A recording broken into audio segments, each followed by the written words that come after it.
nagendanga ku nsozi ebyaddala kubanga nali njagala nnyo mentorship netololanga nnyo bendaba abasabanga n'amalusu gamansuka nembeera kumpi nabo nga njagala funa bigambo byakusaba tebasaba kigambo n'eki era ojja obeegendereza abo abasunda emitwe abasinga amakonkome mu church mwaka ku mwaka abeera ku bigere abeeranga bw'abadde tebalina kye bagamba Katonda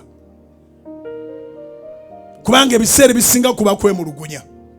Mukama nze tebanjagala emazima ebbanga lyemaze ku church eyo mpeereza ne neegayirira ffe tutereeza obutebe naye twali atwagala tibandiiko Mukama ndage ewalala wemba ndaga.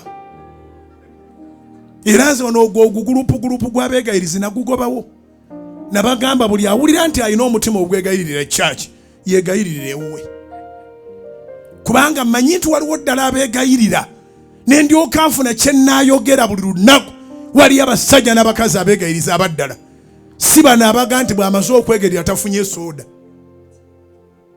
mazima ne batuyisaako amazzi. Mukama sooka olabe ffe tukeera mu lukuŋŋaana ne batuyisaako amazzi soda be bamunywa batugamba okutambuza keeke ffe tetulyako. Mukama munsekerere oba mwesekere bwe muti bwe mubadde musaba.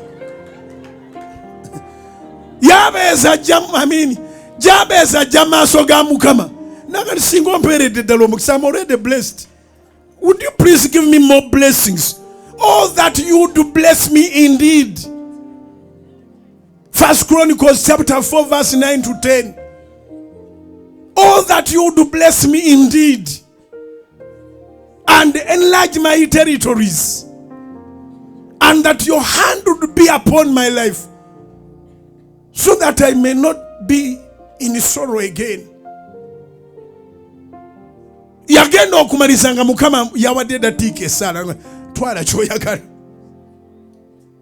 kyoyagala